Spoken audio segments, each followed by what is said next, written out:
저는 오늘 깊은 고민 끝에 이 자리에 서게 되었습니다. 저는 9월 4일 월요일 아침 7시 57분 새누리당 박근혜 후보 대선기획단 정준길 공보위원회 전화를 받았습니다. 7분간 통화를 하면서 안철수 서울대 융합과학기술대학원장이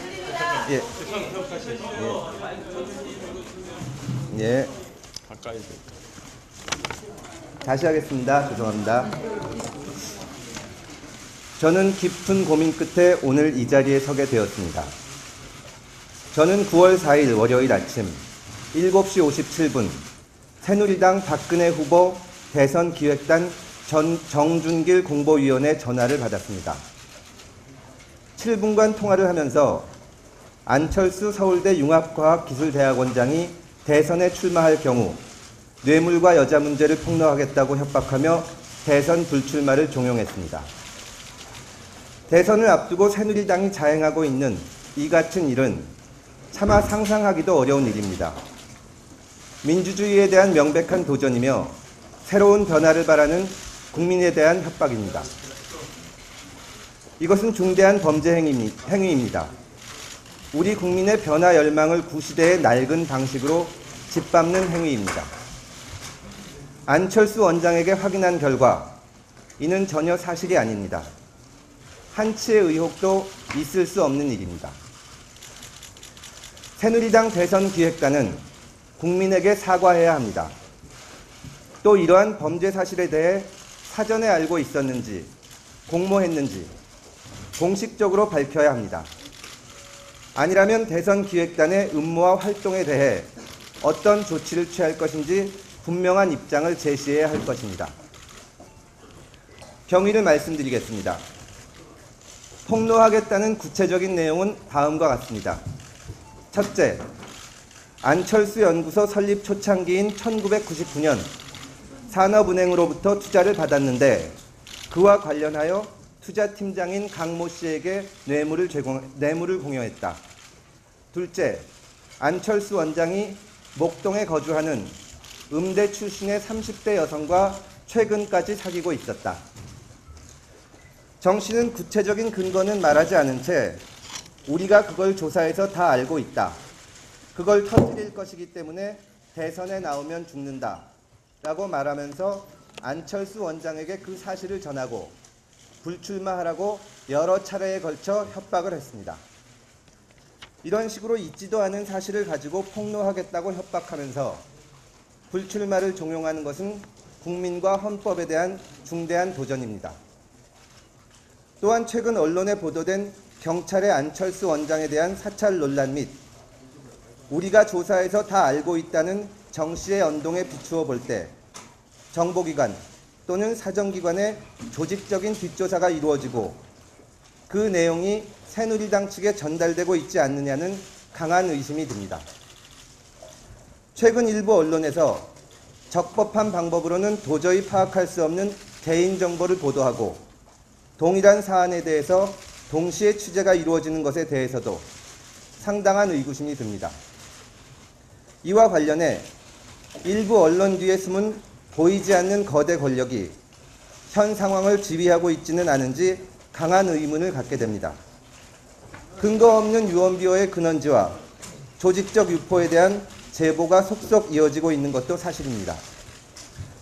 이런 행위는 새로운 변화를 염원하는 국민들을 무시하는 것이며 국민들을 협박하는 것입니다. 안철수 원장 개인의 문제가 아니라 우리 사회의 발전을 위해서도 반드시 진상을 규명하고 책임을 물어야 할 사안입니다. 낡고 구태의연한 거대한 권력이 펼치는 음모는 결코 성공하지 못할 것입니다. 국민은 역사를 되돌리려는 어떤 행위도 좌시하지 않을 것입니다. 2012년 9월 16일 금태섭, 강인철, 송호창, 조광희 변호사. 질문 받겠습니다. 먼저 얘기를 하고 갈까요? 질문 먼저. 내가 먼저 한 말씀. 예. 자, 질문 잠시만요. 잠깐만요. 질문을 받기 전에 일단 지금 여기에 제가 민주당 국회의원 입장에서 잠깐 여기 참석하게 돼서 그 말씀을 잠깐 드리고 질문을 받는 게 나을 것 같습니다.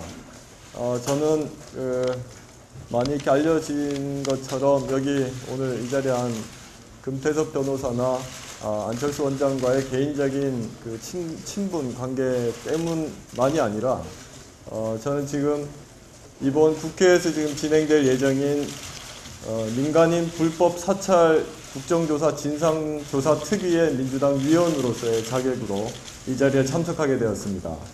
방금 이제 금태섭 변호사가 말씀드린 것처럼 안철수 원장에 대한 이런 뭐 죽이겠다라고까지 하는 이런 협박의 근거가 됐던 어떤 구체적인 뭐 내용들, 이런 내용은 가히 정보기관이나 국가기관에서의 철저한 사찰이 이루어지지 않으면 확인될 수 없는 그런 사실들을 내용으로 하고 있습니다.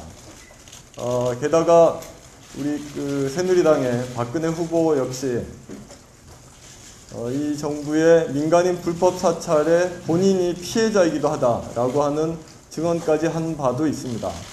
그렇지만 지금 이런 내용에 정치적인 협박을 하고 또 사찰을 하는 내용을 보면 이것이 과연 시계가 거꾸로 돌아간 박정희 군사정부 시절에 중앙정보부가 정치인을 사찰하고 죽음에 이르는 그런 어떤 협박과 강요를 하는 그런 현상이 다시 재현되는 것이 아닌가.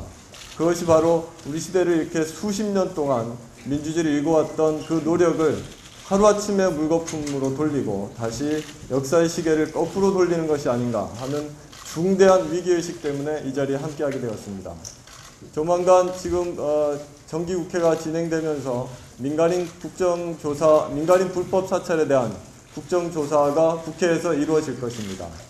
현재 박근혜 후보 캠프에서 가지고 있는 정보나 그런 내용이 어떤 경위를 통해서 어떻게 전달이 되었는지, 그리고 어느 기관에서 또는 어느 개인이나 집단이 그런 조사를 했는지를 이번 국회 국정조사를 통해서 철저하게 규명을 해야만 박근혜 후보가 스스로 불법 사찰의 피해자라고 하는 것이 피해자인지, 아니면 스스로가 민간인을, 그것도 대통령 후보로 거론되고 있는 유력한 사람에 대해서 스스로가 불법 사찰의 가해자인지 피해자인지 가해자인지 여부가 분명하게 밝혀질 수 있을 것이라고 봅니다.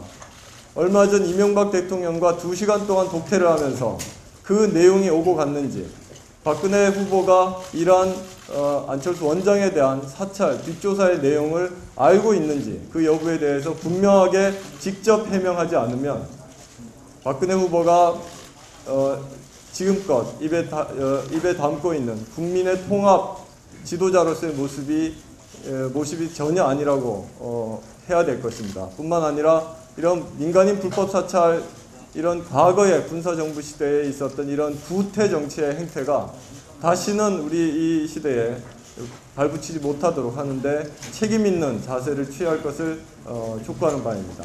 예, 이상입니다. 예, 간단하게 질문 말씀하십시오. 초기에 이렇게 협박을 하는 일이 경미했죠. 정준길 보고는 같이 검찰 상대 알고 계신 걸로 알고 있는데 이날 갑자기 전화가 오는 것인지 아니 사전에 다른 원칙이 있어야 되나? 갑자기 아침에 전화가 와서 대답을 한 겁니다. 또 하나는 그 이후에 여러 차례 협박이라고 있는데 다른 이후에 협박이라든지 어떤 다른 위협이라든지 이런 게 있었는지. 새누리당 대선 기획단 측에서 한 것은 지금 말씀드린 것이 전부입니다. 다른 질문. 녹취록은 없습니다. 이것은 제가 상상할 수 있는 내용이 아닙니다. 저는 법률가로서 오늘 말씀드린 내용에 한자도 틀림이 없음을 말씀드립니다. 말씀하세요. 사일날 전화를 받으셨는데 오늘 기자회견 하는 이유는 뭔가요? 여러 사람과 상의하고 많이 고민했습니다.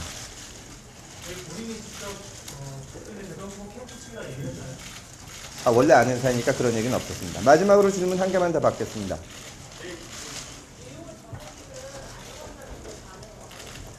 처음에 9월 4일 아침에 말씀을 드렸을 때 정말인가요? 하고 다른 말씀은 없으셨습니다. 사실 여부를 재차 3차 확인을 했고 한치의 의혹이 없다는 것도 확인했습니다. 오늘 발표와 관련해서는 오늘 오전에 말씀을 드렸고 특별한 말씀은 없었습니다. 제가 드릴 말씀은 다 드렸고 여기서 마치겠습니다. 감사합니다. 예, 하나만. 그것은 여러 사람과 상의해보고 추후에 결정하겠습니다. 감사합니다.